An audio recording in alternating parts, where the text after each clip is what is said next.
fish. We are the Not Ready for E1 players. Coming up today on the show, we're going to make you a smarter fantasy football player and a much dumber person. We've got running back by committees. We've got the Eagles being unstoppable, and Tim Hasselbeck comes by to talk about the bald and the beautiful. But first, Secret Squirrel today's show will be 92.789% puppets. That seems low. Yeah, it is.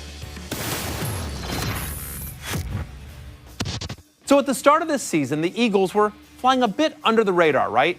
Most thought they'd compete in the NFC East. Vegas projected them to get to 8 wins, and Carson Wentz was thought to be ready to take a small step forward in his second year thanks to Philadelphia, adding better weapons at receiver. The Eagles were sort of like, well, our Eagle, right? A nice part of the show, but not thought to be all that important in the big picture, and well, kind of easily replaced. Sort of like Daniel, but in NFL team form. Halfway through the season, however, the Eagles are doing this to everyone they play. Really, guys? Really? That seemed excessive. I'm not going to lie to you. I mean, it just, like it was supposed to be a little bit. Didn't think that clip was coming back. Anyway, if you don't have any Eagles on your team this year, your fantasy team probably looks a lot like the jacket I wore that day. Now, I had Carson Wentz as quarterback 14 before the season, higher than most rankings and above guys like Ben Roethlisberger and Matthew Stafford. But even I didn't predict anything like this. Sunday, against the Broncos, you know, the defense you sit most players against, the Eagles put up 51 points with 6 players. Carson Wentz, Alshon Jeffrey, Corey Clement, Jay Ajayi, Trey Burton, and Jake Elliott, all scoring 10 or more fantasy points. And actually it's 7 if you count the Eagles' defense and special teams. Now, the Eagles have a bye in Week 10, but they're matchup independent from here on out. Wentz, Zach Ertz, Jeffrey, Jay Ajayi must start regardless of opponent. By the way, if Ertz were somehow to miss more time, Trey Burton is a nice player who Wentz likes. He's not a fluke.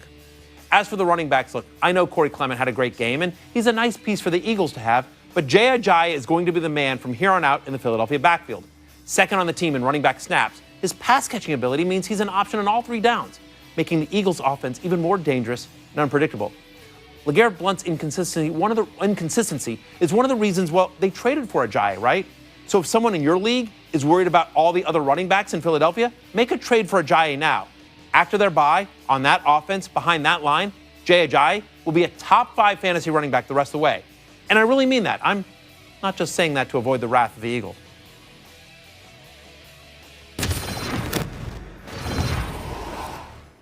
Now, while the Broncos were getting humiliated by the Eagles yesterday in real football, a far more terrifying scenario was happening in fantasy football. The Broncos have now entered a clear-cut running back by committee situation. Oh, no. Oh, no.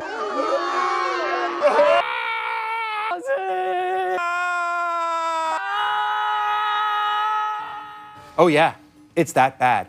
Yesterday, Devontae Booker, 24 snaps. C.J. Anderson had 23. Jamal Charles, 18. That is a clear-cut 3-man committee, but it gets worse. Follow me, if you will, over to the fantasy show Running Back by Committee Weather Center. You know, I need a cool weatherman name like Storm Smith. What about Matthew Soggy Bottoms? Yeah, not what I'm thinking about. All right, so that thunder you hear, that's obviously here in Denver, right? That is not anything you can use with any of those guys going forward. C.J. Anderson's been brutal so far. But how about a cloudy situation over in Indianapolis here? You think about this, right? Look what's going on here. Gore outsnapped Marlon Mack this week, 40-27. Previous 2 weeks, Marlon Mack outsnapped Frank Gore. Very cloudy and confusing in Indianapolis. But in Miami, partly cloudy. You see the sun peeking out just a little bit. Both the running backs, Damian Williams and Kenyon Drake, had 6 receptions and 6 targets. Both played at least 30 snaps. Both were productive for fantasy. We like that.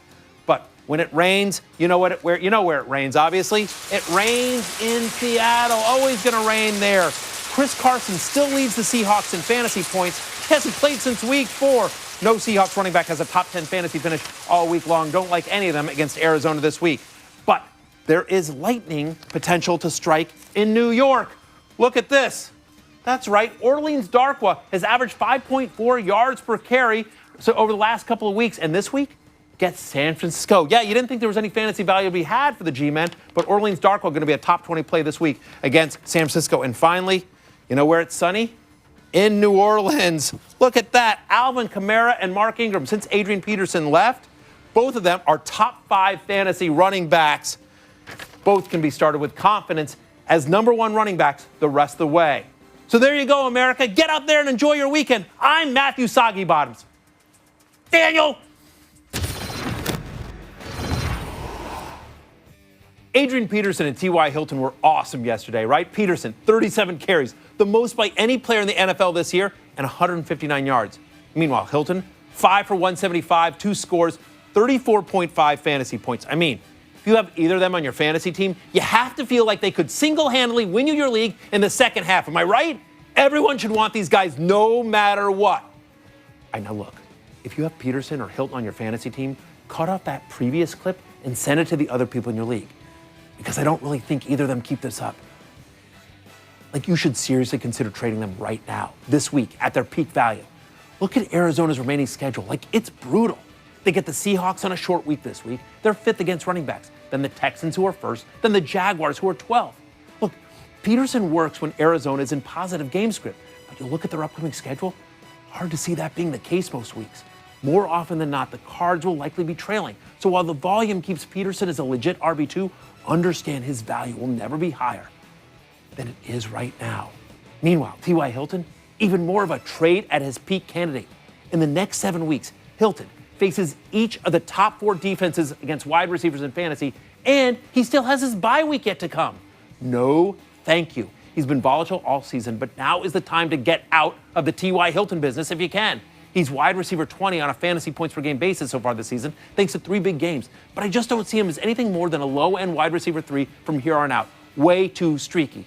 Some other guys to consider dealing at peak value? How about Buck Allen? 19.5 fantasy points this week in PPR, thanks to that touchdown catch. But Ravens on a bye this week. Allen has already lost touches to Alex Collins, and Danny Woodhead is going to replace him in week 11. And here's another big name for you, DeAndre Hopkins. You know, people see that 6 for 86 and a touchdown, they get excited, but look closer. It took 16 targets against a terrible pass defense to get there. His floor remains high because he's going to get targets, but his ceiling has been destroyed by Tom Savage. He's much more of a wide receiver 2 for me now, but if someone is willing to give up wide receiver 1 value, then I make that trade every single day. So where was I? Yes. If someone offers you Adrian Peterson or T.Y. Hilton a deal this week, you should totally, 100% take them in a trade, no matter how lopsided the deal might look like on paper, okay? All right, and this is the part where I sort of wink, but I can't do that, so Daniel, thank you. After the break, we tell you what the bleep just happened in Week 9. Kirk Cousins, Will Fuller, even my ride or die Kareem Hunt, all set to the soothing sounds of Crazy Voice Guy. Stay tuned. Time now for what the just happened, where we lament some of the poorest fantasy performances of the week. Take it away, Crazy Voice Guy. Kirk Cousins fumbled and finished with only 8.3 fantasy points in Seattle. What the just happened? Well, this is a little bit understandable, right? 3 of the 4 quarterbacks that have played at Seattle this year, under 10 fantasy points. Only Deshaun Watson went nuts there. And that line was so beat up for Kirk Cousins. Can't really blame him there. But second straight week with less than 11 fantasy points, and you look at the next 4 games, Vikings, Saints, Giants, Cowboys, Vikings and Saints, those defenses make me nervous, especially given all the injuries on the offensive line. I think Kirk Cousins is going to be outside the top 10 fantasy quarterbacks for the next couple of weeks. You probably need to look elsewhere for your starter for at least 2 weeks until that offensive line gets healthier. Who's next? Jameis Winston, Mike Evans, and Doug Martin combined for 6.5 fantasy points against the Saints. What the Bucks just happened? Yeah, listen, whether it is injury or performance, the fact of the matter is Jameis Winston and this Bucs offense have just been absolutely brutal. 3rd time in the last 4 games that Winston had 0 passing touchdowns, obviously benched in this game here. Doug Martin, 3rd straight game, finishing outside top 25 running backs. Mike Evans, he struggled. Honestly, the fact of the matter is until we see them get on track, other than Cameron Brate and Mike Evans, I can't imagine starting any Buccaneers offensive player. Not Winston, not Deshaun Jackson, not Doug Martin. This offense just looks to be a mess. They play a better-than-you-think Jets defense in Week 10. Who's next? Will Fuller only had 2 catches for 32 yards against the Colts. What the fifth just happened? Tom Savage is what happened. Honestly, 8 targets, which was actually a season high, tied a season high for Will Fuller, but only caught 2 of them. That inefficiency is because of Tom Savage. Honestly, he was inaccurate for most of this game. Texans had a season high 44 pass attempts. and only 19 completions. And honestly, a lot of that was on Savage. This is what you're going to get with him. They'll take some shots, but honestly, Will Fuller, because of the change at quarterback to Tom Savage, becomes a much more volatile wide receiver 3-4 type. You're hoping for a big play, but you can't count on it. Honestly, it just depends on your other options and how lucky do you feel. Consistency is not going to be Will Fuller's game from here on out. Who's next? DeMarco Murray finished with only 41 total yards against the Ravens. What the former Houston Oiler William Fuller just happened? Long way to go for that one, to be perfectly honest. Long way to go, crazy voice guy. What happened is Derrick Henry, look, he got banged up in this game. He left earlier. But the truth of the matter is that Derrick Henry got the Titans only 2 carries inside the 10-yard line. The positives here are that he did out-snap Derrick Henry 37-19, and it was a tough matchup against Baltimore. Having said that, their upcoming schedule is tough. Derrick Henry is not going away. So DeMarco Murray is not the RB1 you drafted. He is a touchdown-dependent RB2, honestly. And with the addition of Corey Davis, getting Delanie Walker back healthy, you could see this team becoming a little bit more pass than run-heavy going forward. Unfortunately, Murray, I think this is what it is. He's in a committee with Derrick Henry. Who's next? Kareem Hunt only had 61 total yards against the Cowboys. What the ride or die just happened?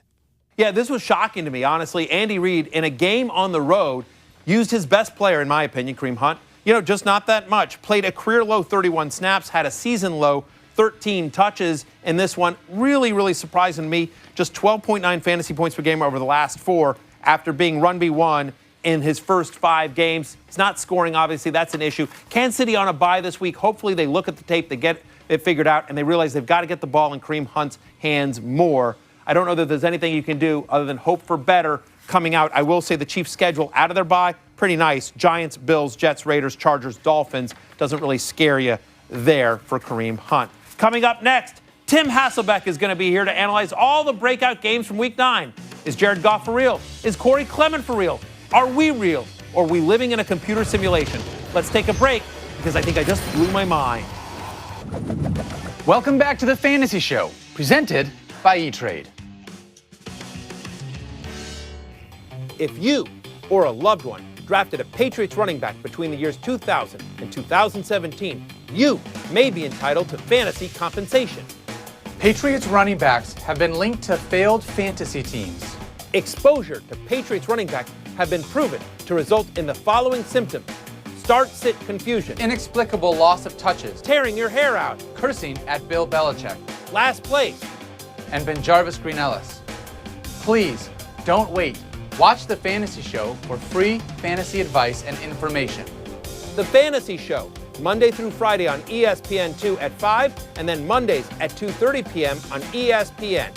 Watch right now, or we'll sue you.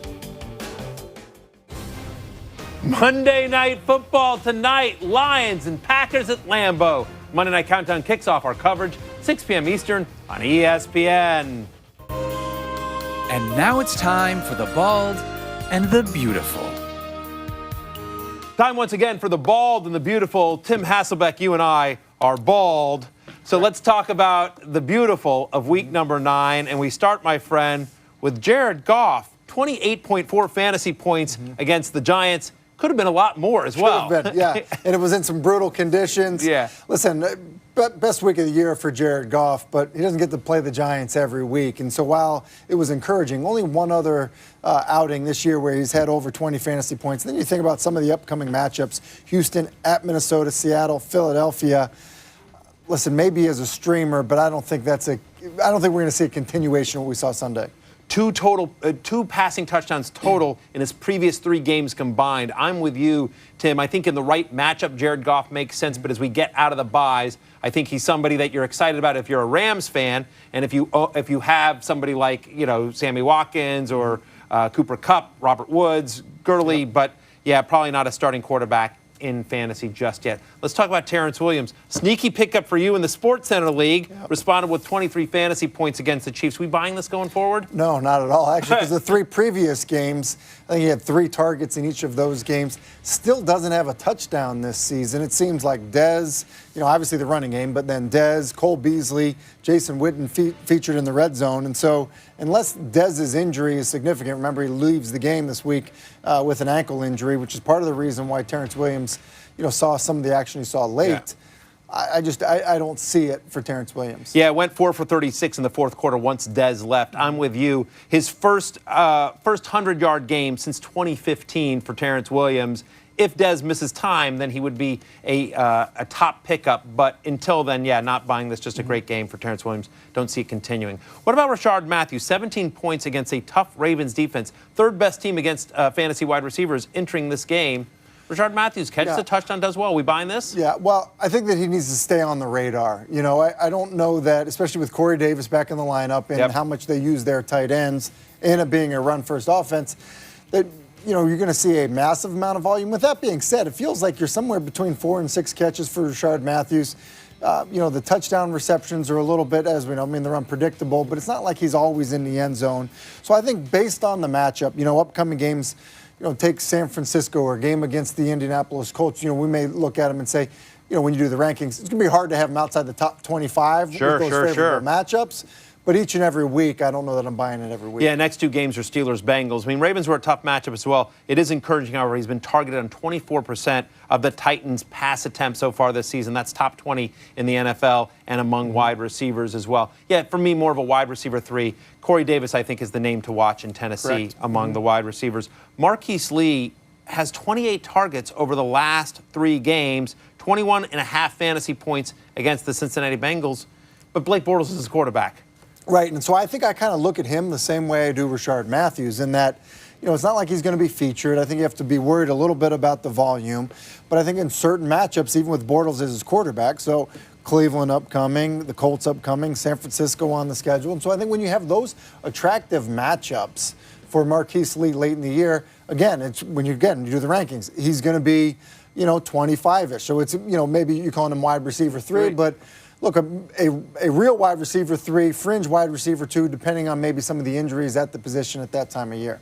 Third straight game with at least 70 receiving yards, double-digit fantasy points now in 5 of his last 7 games. So I'm with you. I'm buying Marquise Lee more than I'm not. What about Corey Clement with a big game here? 25.6 fantasy points against the Eagles. Gets in the end zone a couple times.